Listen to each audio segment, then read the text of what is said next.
True Sessions, Session 6. Let's get into it. Conspiracy now. We often have these discussions about these clandestine organizations.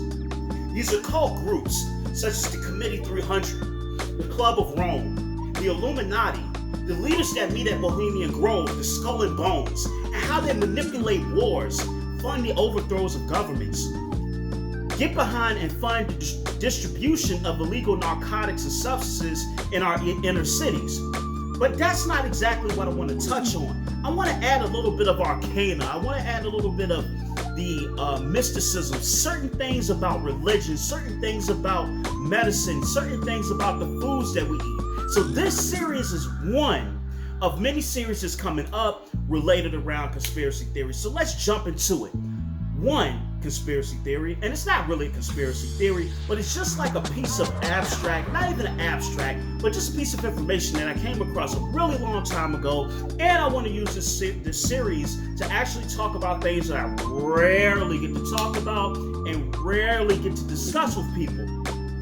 I remember 10 years ago I was talking with a gentleman in the Nation of Islam, and he actually told me that in 1933 on a radio station that Fard Muhammad, and Fard Muhammad is the teacher of the Honorable Elijah Muhammad, and that he actually had a debate with Albert Einstein, which kind of blew my mind, but he argued that Einstein and Fard Muhammad had a really intense debate and exchange of ideas as it relates to physics and other facets of science. Now, can this be proven? I haven't really found anything tangible to verify that just yet, but that's one thing I wanted to put out there. And also, if you came across something or additional piece of documentation that can verify that, definitely please let me know.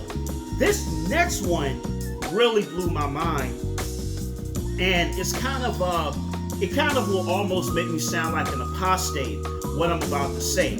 So as we know that if you read the Bible, if you read the 4 books of the New Testament, which is Matthew, the book of Acts, I believe, the book of Mark, and then the book of John, not the epistles, but the legit, not to say anything is illegitimate, but the book of John.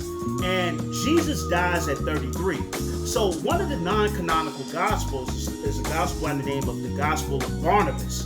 And in this gospel, the Gospel of Barnabas, it states that when the Roman soldiers came to crucify Jesus, what God did is that he made Judas look like Jesus, and that it was actually Judas that was crucified on the cross, and that the angels took Jesus up into heaven and spared him. And then there's a particular hadith that says that the angel Jibril speaks about the fact that actually Jesus did not die at 33.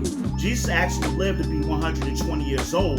There's also texts that talk about Jesus going to places such as India and Egypt and studying these ancient mystery systems where he got into the science of the universe, he got into the science of understanding the nuances of life and death, the continuity, the spectrums of each one, ancient philosophy and wisdom, and then came and imparted that upon the people that would eventually become his disciples. And that really got me because it goes against all of the things that we've been taught if you grew up in a traditional church, because you don't get the Apocrypha, you don't get the Nag Hammadi texts, you don't get things like the Gospel of Judas, the Gospel of Barnabas, the Book of Watchers, which is the Book of Enoch.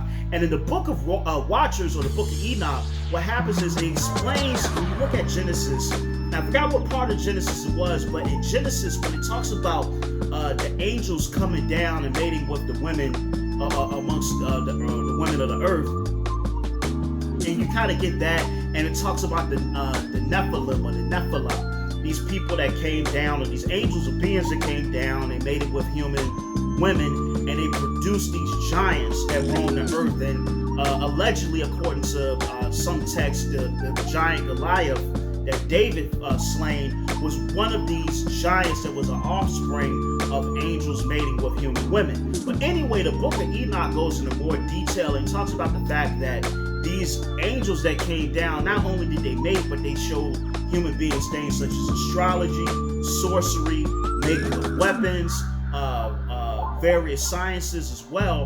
And that can kind of lead to a little bit of a deeper topic that I really don't want to get into right now. Another conspiracy theory is one about the sugar industry. As we know, sugar is extremely bad, and honestly, bad for you. And sugar has been shown to enhance and feed cancerous cells. And not only that, a lot of, or the bulk of the slave trade was based around white gold, which is sugar. So much sugar was sent into Europe, and so many people were taken in Africa and brought into the Caribbean for these sugarcane plantations. But that's not what I want to talk about right now. One of the things with sugar is that it started in the 1960s. What the sugar industry started to do was that they started to pay scientists to aim all of the issues with bad health, with cholesterol, with certain forms of cancer, aim it at trans fats, and not really go in on and talk about the innate dangers of consummate sugar consumption. And what makes it even worse is there's a doctor by the name of R. Mark Bethard or Gethard, who was paid by the sugar industry to perpetuate this message even further. And he was actually elected the leader or the head of nutrition for the U.S. Department of Agriculture. That's another one. Now, that is legit. That really did happen. The sugar industry legitimately did lobby to get a lot of the dangers involved with massive sugar consumption omitted from many of these studies that talked about things that were cancer causing when it comes to the human body. And so that's another one that's real. So what I want to do through these series is I want to discern, and I want to help people understand what are legitimate things that happen and what are illogical, nonsensical conspiracy theories as well. Pardon me.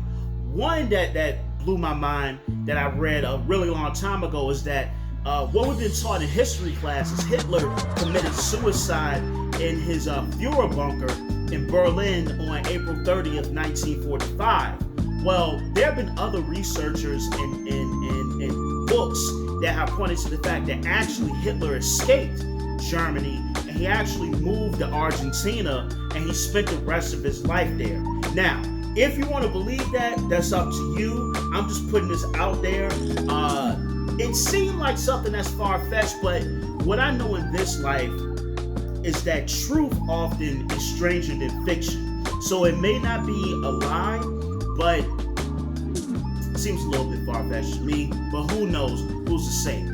Last one before I get into the real one. Well, this is a real one. So in 1996, Gary Webb, if you don't know who that is, a movie was made a few years back about Gary Webb. But anyway, Gary Webb was a reporter for the Mercury Sun. I think that was the paper that he wrote for. And what he did is that he started to write these articles. And what Gary Webb exposed the fact that the CIA, in conjunction with the Contras, was using drug money to fund the Contras, and not only that, were directly distributing cocaine into these black communities in Los Angeles, and it caused a huge public outrage. And so one thing, if you want to read a little bit more about that, get Gary Webb's book. It's called Dark Alliance. And what happened is after he put out the book, he unfortunately committed suicide. And the way that Gary Webb had committed suicide was by shooting himself in the back of the head twice. Take from that what you will. I just know that it happened, and yeah, I'm pretty sure that's a really crazy way to commit suicide. Last real conspiracy theory: Operation Northwoods. As we know, in 1959, Fidel Castro, who at that time was a political activist and a lawyer in Cuba, was against the tyranny of Manuel Batista, who was then the leader of Cuba at the time. And under Manuel Batista, who was backed by the U.S. government, and you had the heavy involvement of the mafia in Cuba at that time. It was called America's Playground. And you had people like Charles Lucky Luciano, who controlled drugs, prostitution, and there was instances of Americans coming over there and beating up people, stealing, robbing from people, child prostitution, habitual and preponderant drug use, and Fidel was trying to find civil ways to oust Manuel Batista, but he started a revolution, an armed revolution, and he was able to oust Manuel Batista, and he became the leader of the country of Cuba. Well, that didn't really sit too well with the United States. And so we didn't want to just outright go and invade Cuba. So under Operation, what would be called Operation Northwoods, with Operation Northwoods, what we would do is that we would attack U.S. targets, Cuban friendlies, and what we would make it look like is that Cuba did it to garner public support for an invasion of Cuba. Another thing that falls underneath that is Operation Mongoose. And what was going to happen under Operation Mongoose is that discussions were talked about bombing Fidel Castro's home. Another discussion that was had was let's try to find a way to get estrogen in his food or his beverages, so that way he starts to grow breasts and his beard falls out, and the people of Cuba rebel against him, and they don't take him seriously. They were trying to hire prostitutes to put bombs in his cigar box. So it was just a myriad of things that were going on at that time, where it was this polarizing dichotomy going on in the world between communism and capitalism.